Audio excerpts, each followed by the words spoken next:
Welcome to this latest Ask Christians in Sport. Now, the series where you, the listener, involved in competitive elite sport, can get in touch with a question around what it means to be involved in sport, what it means to connect your sport and faith. Any question, you can get in touch with us and send in your questions. Dear Christians in Sport, what does it mean to play my sport for God's glory? I see people on social media talk about playing for God's glory and all for His glory. But what does this actually mean? If you spend any time on social media or listening to post-match interviews, it's not hard to find sports people speaking about doing something for God's glory and giving Him thanks after a match, using the hashtag #AllGloryToGod perhaps. But what do they actually mean? What is God's glory? And how do we do something for the glory of God? Firstly, we need to ask, what is the world all about? Well, everything is about God. The universe, the heavens, the sea, and the skies are all about God and made for Him, and they all declare His glory. Author and theologian John Piper has summed this up by saying, God's ultimate goal is to preserve and display His infinite and awesome greatness and worth, that is, His glory.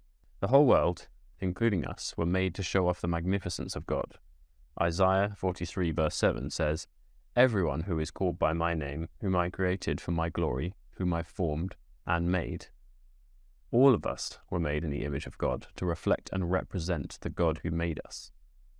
So we can say it is a good and right thing to think about how we can glorify God in our sport, for that is how we were made to be. But we often get this wrong. Brian Smith, in his book, The Christian Athlete, outlines 3 main ways sports people can get this concept wrong. Firstly, we pridefully redirect. He references the often heard post-match interview or social media post where someone is asked about the goal they scored or the play they made, and the athlete replies, Well, first of all, I want to give all glory to God and thank Him for this moment. What is the danger in doing this? Surely this is a good thing to say. Smith references Paul and Barnabas in Acts 14, where, having healed a girl, the crowds begin to chant and shout, The gods have come down to us in the likeness of men. Barnabas they called Zeus, and Paul Hermes, because he was the chief speaker. It sounds very similar to what can happen in sports. Paul and Barnabas did something amazing. The crowd went wild, and they began to compare them to the greats of history. Paul and Barnabas, Smith notes, did not reply, All glory be to God, but instead began to plead with the crowd to stop worshipping them. As Smith notes, Paul and Barnabas show us the right way to respond to glory that belongs only to God. They aggressively attacked the praise lavished on them and sought to get the spotlight off themselves. Secondly, we don't mean what we say. The danger Smith notes here is that sometimes we say, All glory be to God, or I played for an audience of 1, but often what we are saying doesn't match up with the reality of what we have just done. He says, the all glory to God declarations after a game become merely a robotic response, maybe with good intentions, but delivered without serious reflection on whether or not what we just did was actually glorifying to Him. At its heart, this can be hypocrisy. Thirdly, we don't understand what God really wants. We often don't see sports people giving glory to God when they lose or when they're injured. We assume God only gets glory from us when we win. As Smith says, we have made a dangerous link between earthly success and the primary way God is glorified. So after all that, you might be thinking, how can I glorify God in my sport? We cannot add to God's glory by performing to a certain standard or doing something incredible. God is complete and perfect and needs nothing from us. But we can point to His glory, that is, His worth. We glorify God in our sport by delighting in Him and displaying His infinite worth and beauty to those we play with, in what we do and say. So as we land this question, here are 2 things we can think about when it comes to glorifying God in our sport. Firstly, we glorify God by enjoying Him as we compete. The Westminster Shorter Catechism begins by saying, The chief end of man is to glorify God and enjoy Him forever. We glorify God primarily by enjoying Him, or as Psalm 37 verse 4 says, delighting yourself in the Lord, which itself brings us joy, which is what we were made for. It's a wonderful loop. We were made to be happy, and we find this in enjoying God, which is glorifying Him. Just as a doctor and a patient both find joy when the sick patient is cured, or the baby and the mother both are delighted when the hungry baby is fed.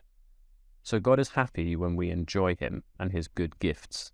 Sport as a good gift of God is one of those things we can then enjoy wholeheartedly, and so give him the glory as we do so.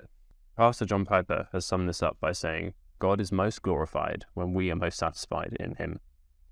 This means we will be satisfied in what he is sovereignly doing in our lives, both what we think is good and what we struggle to understand. God is not just glorified when we win or when we get everything right.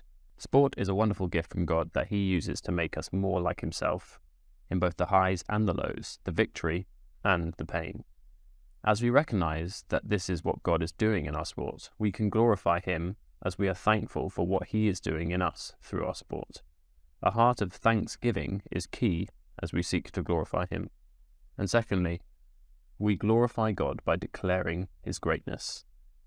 Jesus says in Matthew 5, verse 16, "Let your light shine among men, that they may see your good deeds and give glory to your Father in heaven." As we enjoy God and his good gifts, this will lead to good deeds, that is, loving service of our competitors and those we compete against. We will serve them in how we compete, as well as how we speak of God's magnificence.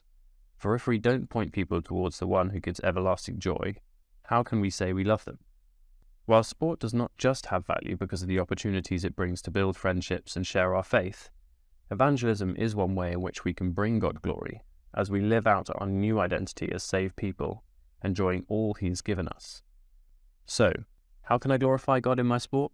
Well, our whole lives are to be lived for his glory, by living with total joy and freedom as we shout through all that we do and all that we say that the God we worship is glorious. May we go and enjoy him in our sport today. Remember, you can email AskCIS@christiansinsport.org.uk or message us on social media to ask any questions you have about connecting sport and faith, and we'll try and get to them on another episode of AskCIS. We'd love to hear from you. Till next time, bye.